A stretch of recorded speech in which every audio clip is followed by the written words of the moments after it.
So the impact of Sue having cancer had really affected David. Dave had just really withdrawn into himself. Sue and David have been together, I would say, going on about a good 10 years maybe. They had their ups and downs like everybody else. But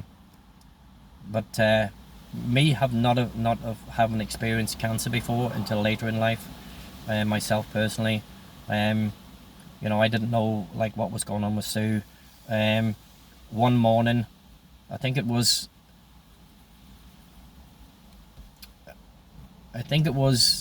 the first week after New Year. New Year's Day was actually quite shitty. All the dives have been cancelled due to bad weather. We had another storm front coming in. So New Year's Day was cancelled. New Year's Eve was brilliant. New Year's Day was cancelled for at least 2 days. So nobody was diving anywhere. The rains came pouring down. I was glad of a bit of rain. I think most people were. The winds were quite bad, but not as bad as the tropical storm that we'd had a few months earlier. But definitely a cold change in the air. Loads of the little bars on the beachfront had put shutters up.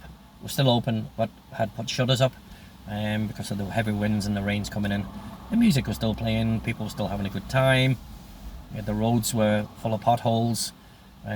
People were wearing little waterproof hoodies, going out carrying umbrellas, that type of stuff. Wearing shoes probably for the first time. My feet were like concrete. I could have walked on coals or on broken glass, and I wouldn't have felt a thing. Because the sand would do that to you. It would just harden your feet up. So I never really wore shoes. When I did go out, said before, I took a backpack. I had a change of clothes in it, and then I started to bring a pair of trainers or dive boots, little dive boots. So yeah, Sue had gone up to the States. She basically disappeared one morning. I think it was, as I said, the first week after New Year's, when the weather had abated a little bit and things had gotten back to normal. I went to Dave's house one morning, and Sue wasn't there. So Dave had rang me. Dave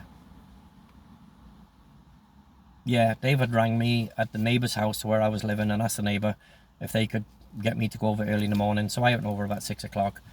Dave was getting the two boys ready for school. They were going to play school and stuff. And Dave asked me if I would drive the boys to school in Sue's truck. I says, yep, no problem. Their school was about a mile away down the island. So it had started to rain. I had got the boys in, had drove down and got to the post office, and this fucking guy on a bike in the rain came flying around the corner, and I nearly hit him, and it was gutsy. So of course he punches the side of the van.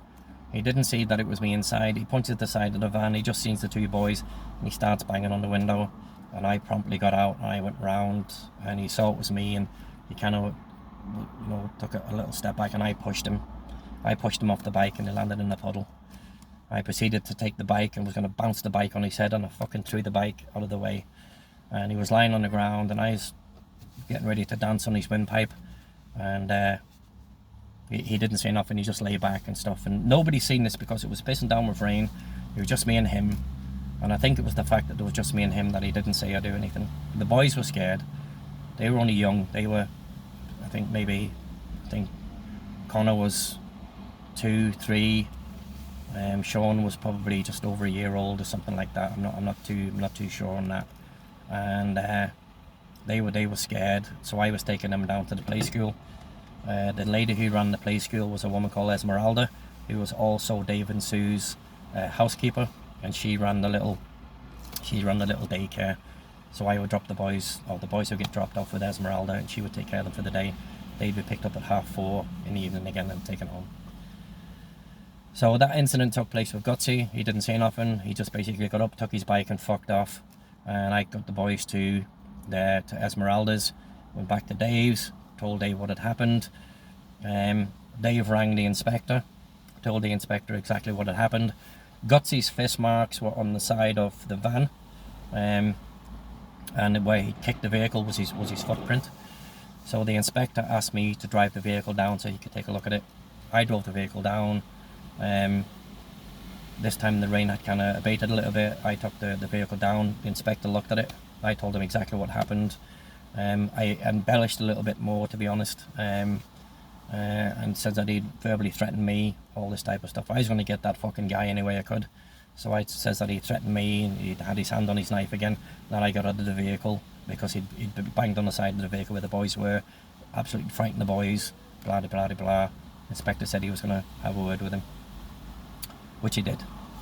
Anyway, so Sue had gone up to the States. Dave told me when I got to the house. When I got to the house, Gary was there. Gary got up, shook hands with me, apologised, all this type of stuff. I shrugged it off. I says, guys, it's done and dusted. You know what I mean? I says, but now remember something. I says, you and I were friends before you met her. And I says, I never, ever, ever fuck my friends over for a woman. I said, I don't do that. That is not me. I said, I'm friends with you. I'm friends with you.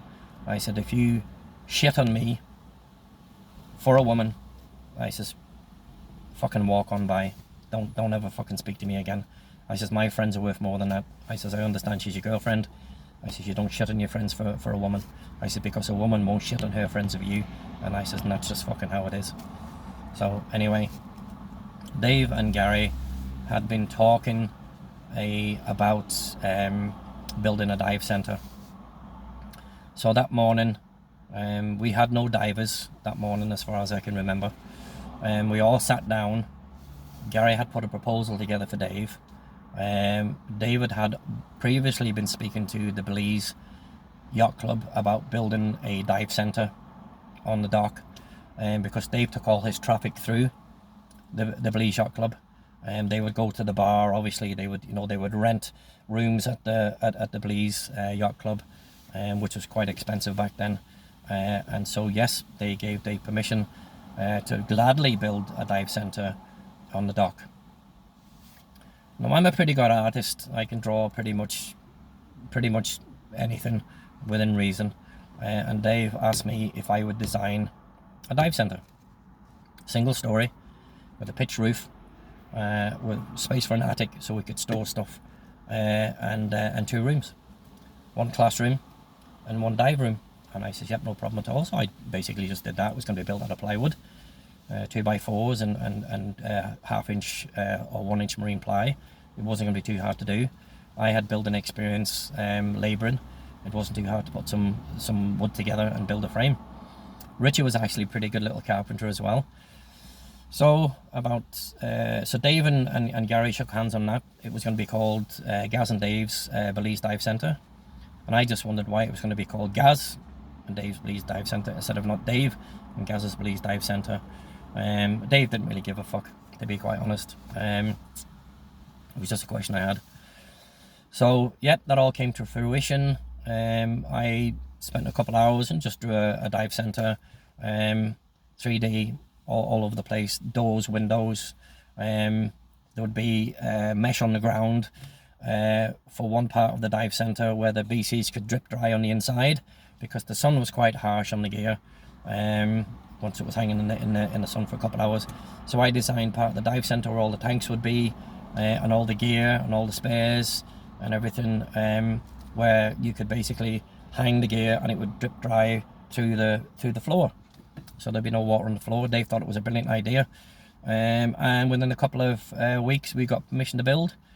It took Richie and I just about 5 weeks to get the whole thing done, because we had to wait on wood supplies. The Guerreros brothers, who were great carpenters, gave Dave a price to build it, but it was very high, including materials.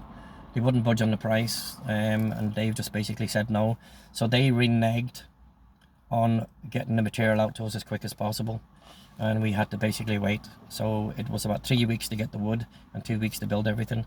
The only thing that we needed help with was building the roof, because I wasn't a roofer.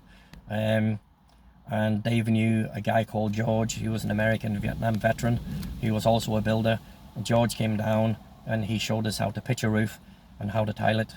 And we had done that within a couple of days. We got it all done and all dusted.